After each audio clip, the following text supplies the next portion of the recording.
तो international cricket से retirement लेने के 2 सालों के बाद और आईपीएल 2022 के मेगा ऑक्शन में अनसोल्ड जाने के बाद आईपीएल इतिहास के सबसे बड़े बल्लेबाज सुरेश रैना ने अब आईपीएल के साथ साथ इंडिया के डोमेस्टिक क्रिकेट को भी अलविदा कह दिया है और उन्होंने पूरी तरीके से क्रिकेट के सभी फॉर्मेट से अपना रिटायरमेंट अनाउंस कर दिया है। लेकिन उसके बाद सुरेश रैना चेन्नई सुपर किंग्स की प्रैक्टिस जर्सी पहनकर अपने मैदान पर ढेर सारा अभ्यास करते हुए पिछले कई दिनों से दिखाई दे रहे हैं। और उसके बाद दैनिक जागरण की एक खबर ने इस बात की भी पुष्टि की है कि सुरेश रैना अब विदेश के टी20 लीग्स में खेलने का मन बना चुके हैं, यानी कि क्रिकेट साउथ अफ्रीका की लीग, इंटरनेशनल टी20 लीग और बिग बैश जैसी लीग में सुरेश रैना वो पहला मार्की भारतीय नाम हो सकते हैं जो कि हमें खेलते हुए दिखाई देंगे। सुरेश रैना का भी हवाला दिया है दैनिक जागरण ने और उन्होंने कहा है कि सुरेश रैना कई टीमों के साथ संपर्क में है और फिर हो सकता है कि आईपीएल से अलग होने के बाद वो चेन्नई सुपर किंग्स की ही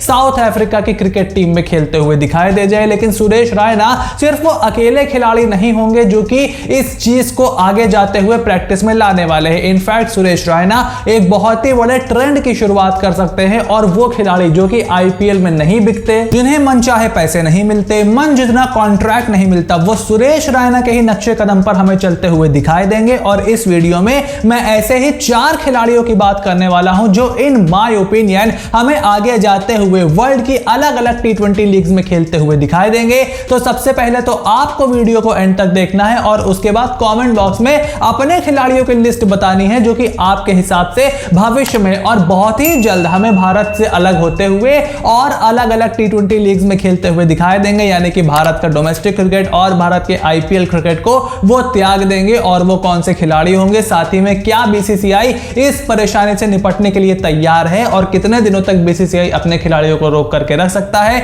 ये सारी बातें इस वीडियो में होने वाली है। So without further delay now let's begin with player number 1। Number 1 player who can leave IPL to play in the foreign leagues is Chennai super Kings robin Uthappa. Suresh Raina के टीममेट रहे रॉबिन उथप्पा वो खिलाड़ी हो सकते हैं जो कि आईपीएल छोड़कर हमें अलग अलग टी20 लीग्स में खेलते हुए दिखाई दें। और सुरेश रैना के साथ ही एक इंस्टाग्राम लाइव सेशन में काफी पहले ही रॉबिन उथप्पा ने इस बात की अपनी इच्छा जाहिर कर दी थी कि वो सुरेश रैना और उनके जैसे और खिलाड़ी जो कि अपनी प्राइम एज पार कर चुके हैं उनको बीसीसीआई परमिशन दे दे to play in other T20 leagues around the world. और रॉबिन उथप्पा का प्रदर्शन आईपीएल में साल दर साल गिरता रहा है और ऐसी भी खबरें हैं कि हो सकता है चेन्नई सुपर किंग्स उन्हें ट्रेड करने को देखे या फिर उन्हें रिलीज कर दे। आईपीएल 2022 में रॉबिन उथप्पा ने 12 मैच खेले थे जिसमें से उन्होंने 230 रन बनाए थे with the minimum average of 20 and the strike rate of 134। एक आधा मैच में रॉबिन उथप्पा ने पेस हिटिंग बहुत अच्छी की थी लेकिन उसके अलावा बहुत ज्यादा अच्छा टूर्नामेंट उनका नहीं गया था। ऐसे में अगर Chennai super Kings robin Uthappa को रिलीज कर देती है तो कोई बहुत बड़ी खबर नहीं होगी और अगर वो अनसोल्ड रह जाते हैं तो भी कोई बहुत ज्यादा सरप्राइजिंग नहीं होगा। ऐसे में इंटरनेशनल टी20 लीग, साउथ अफ्रीका की लीग, बिग बैश ऐसी लीग्स बहुत ज्यादा इंटरेस्टेड हो सकती हैं रॉबिन उथप्पा को अप्रोच करने के लिए। अपनी इच्छा वो पहले ही जाहिर कर चुके हैं। ऐसे में Robin Uthappa could be the guy to play in foreign leagues. Second player who can leave Indian domestic cricket to play in foreign leagues is fast bowler Ishant Sharma. IPL 2022 के मेगा ऑक्शन में अनसोल्ड रहने के बाद ईशांत शर्मा को टीम इंडिया के test team से भी दरकिनार कर दिया गया है और टीम मैनेजमेंट ने साफ साफ उन्हें बोल दिया है कि अब हम आपसे आगे देख रहे हैं और उनके फिटनेस इश्यूज को हवाला दिया गया है। लेकिन उसके बाद इंग्लैंड में बहुत ज्यादा क्रिकेट ईशांत शर्मा खेल रहे हैं और वहां पर अच्छी परफॉर्मेंस भी उन्होंने दी, उनका फिटनेस लेवल भी अच्छा दिखाई दे रहा है। ऐसे में at 33-34 years of age Ishant Sharma वो खिलाड़ी हो सकते हैं जो हमें अलग अलग टी20 लीग्स में खेलते हुए दिखाई दे सकते हैं। ईशांत शर्मा के आईपीएल करियर को अगर आप देखें तो उन्होंने आईपीएल में 93 मैचेस में 72 विकेट्स लिए हैं। उनका इकोनॉमी कोई बहुत ज्यादा खराब नहीं है लेकिन एवरेज थोड़ा सा ज्यादा जरूर है। ईशांत शर्मा को टी20 फॉर्मेट का बहुत अच्छा गेंदबाज नहीं माना जाता था लेकिन हाल फिलहाल में हमने देखा था कि उन्होंने अपनी बॉलिंग में काफी ज्यादा इंप्रूवमेंट की है। और ऐसे में भारतीय फ्रेंचाइजीज जो अलग अलग नई नई टी20 लीग्स में अब एक्टिव हैं उनके स्टेक्स है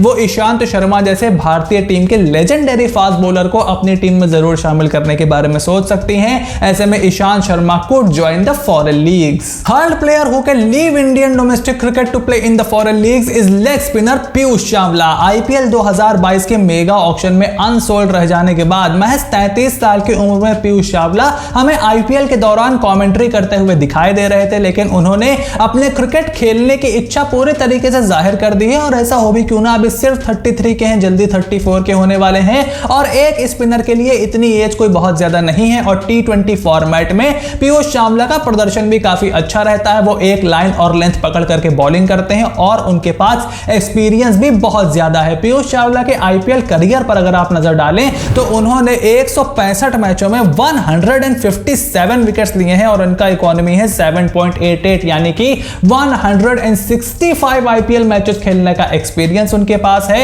और अगर इस साल भी वो मिनी ऑक्शन में आते हैं और अनसोल्ड रह जाते हैं तो मुझे लगता है कि ऐसे बहुत से चांसेस हैं कि आपको पीयूष चावला जैसा एक एक्सपीरियंस T20 खिलाड़ी अलग अलग T20 लीग्स में खेलता हुआ दिखाई दे। Last but not the least, the fourth player who can leave IPL to play in international cricket leagues is Ambati Rayudu. Chennai super Kings के अंबती रायडू उनकी टीम की जर्नी में बहुत ज्यादा इंपॉर्टेंट रहे हैं और सीएसके से पहले अंबती रायडू ने मुंबई इंडियंस के लिए भी बहुत इंपॉर्टेंट रोल अदा किया था और साथ ही में विकेट कीपर का रोल भी अंबती रायडू अदा कर सकते हैं। हालांकि पिछले साल आईपीएल में ही उन्होंने अपने रिटायरमेंट का ऐलान कर दिया था, लेकिन उसके बाद सीएसके के सीईओ ने कहा कि ऐसी कोई बात नहीं है। हमने रायडू से बात की और रायडू ने वापस से अपना ट्वीट डिलीट करके टीम के लिए वो एक्टिव क्रिकेटर बने हुए हैं। हालांकि सीएसके के सीईओ ने यह भी कहा था कि अंबती रायडू भविष्य में भी हमारे प्लान्स का हिस्सा है, लेकिन क्या अंबती रायडू हमें 2023 से खेलते हुए दिखाई देंगे, क्योंकि एक मोटी रकम में सीएसके ने उन्हें खरीदा था और सीएसके सैम करन जैसे खिलाड़ी या किसी और खिलाड़ी को खरीदने के लिए अपना थोड़ा बजट भी फ्री करने को देखेगी। ऐसे में हो सकता है कि वो अंबती रायडू को रिलीज कर दे। अंबती रायडू के आईपीएल 2022 के नंबर्स पर अगर आप नजर डालें तो उन्होंने 13 मैचेस में 274 रन ही बनाए थे और उनका स्ट्राइक रेट भी सिर्फ 122 का था और सिर्फ एक अर्धशतक बनाने में वो कामयाब हुए थे। यानी कि अंबती रायडू का प्रदर्शन बहुत ज्यादा अच्छा नहीं था। उनकी फिटनेस पर भी कुछ मैचेस में सवाल उठ रहे थे और उसके बाद उनको टीम से ड्रॉप करके यंगस्टर्स को मौका भी दिया गया था। रॉबिन उथप्पा भी उस लिस्ट में थे। ऐसे में अंबती रायडू अगर इस साल आईपीएल में खेलते हुए नहीं दिखाई देते हैं तो ऐसे बहुत से चांसेस हैं कि वो सीएसके की टीम में इन्वॉल्व होकर के क्रिकेट साउथ अफ्रीका या फिर यूएई की T20 लीग में हमें खेलते हुए दिखाई दे सकते हैं। क्योंकि अंबती रायडू को मेरा ऐसा मानना है अभी भी 2 साल वो क्रिकेट खेल सकते हैं अगर वो चाहें तो। ऐसे में एक अच्छा और बड़ा नाम होगा अगर वो इन लीग्स में जाकर के खेलने की सोचते हैं। अब अगर आपको एंड में मैं अपना ओपिनियन दूं तो देखिए, मैंने कई बार अपने वीडियोस में इस चीज को बताया है कि cricket is changing at a very rapid pace और बीसीसीआई को आने वाले समय में बहुत ज्यादा मेहनत करनी पड़ेगी अपने खिलाड़ियों को रोक करके रखने के लिए आईपीएल के लिए और भारत के डोमेस्टिक क्रिकेट के लिए। क्योंकि एक बार अगर आपने भारत के डोमेस्टिक क्रिकेट को छोड़ा और आपने बाहर जाकर के खेला तो आप आईपीएल में हिस्सा नहीं ले सकते हो। ऐसे में यंगस्टर्स या फिर वो खिलाड़ी जो कि आईपीएल से अच्छा पैसा कमा रहे हैं या भविष्य में कमा सकते हैं, अभी वो थोड़े से यंग है लेकिन over the period of time उनको ऐसा लगता है कि उनके स्टेक्स बढ़ेंगे, वो तो भारत में रुकेंगे। लेकिन ऐसे खिलाड़ी जो कि 32 साल के हैं, 33 साल के हैं और उनको बहुत ज्यादा पैसे यहां पर नहीं मिल रहे हैं, बहुत ज्यादा अपॉर्चुनिटीज नहीं मिल रही हैं या और भी कई रीजंस हो सकते हैं भविष्य में, वो हमें क्रिकेट साउथ अफ्रीका और इंटरनेशनल T20 लीग में खेलते हुए दिखाई देंगे। खास करके तब जब आईपीएल की फ्रेंचाइजीज के ही स्टेक्स उन टीम्स में लगे हुए हैं, वही फ्रेंचाइजीज वहां पर भी बैठी हुई हैं, तो वो अपने प्लेयर को जितना हो सके उस इवेंट को भी मार्की बनाने की कोशिश करेंगे। और क्रिकेट का मतलब हमेशा से इंडियन प्लेयर्स रहा है जब से T20 फॉर्मेट आया है और आगे भी ये इससे अलग नहीं होने वाला है। सुरेश रैना मुझे लगता है जल्द ही अनाउंसमेंट कर सकते हैं किसी और लीग में खेलने जाने की और उनके साथ एक नया ट्रेंड शुरू हो सकता है जिसमें और भी खिलाड़ी हमें अलग अलग लीग्स में खेलते हुए दिखाई देंगे। अब इस पूरी लिस्ट पर आपका क्या ओपिनियन है? Make sure to write it in the comment section down below कि क्या आपके हिसाब से और भी कोई खिलाड़ी हैं जिनका नाम मैंने इस लिस्ट में नहीं लिया, क्या आप उनको भी आपको ऐसा लगता है कि वो अलग अलग लीग्स में जाकर के खेल सकते हैं? अपने ओपिनियन कमेंट बॉक्स में लिख करके जरूर बताइएगा। आई होप वीडियो आपको एंटरटेनिंग और इंफॉर्मेटिव लगी होगी। अगर ऐसा है then make sure to click on the subscribe button, press the bell notification, become part of the family. इस वीडियो में मैंने आपको इंफॉर्मेशन के साथ साथ थोड़ा सा अपना ओपिनियन देने की भी कोशिश की है कि वो कौन से खिलाड़ी हैं, कौन से सिचुएशंस है जो कि ऐसे टर्म्स डिक्टेट कर सकती है। तो अगर आपको वीडियो पसंद आई हो तो you have to stay tuned because more is on the way and I will see you soon in the next video.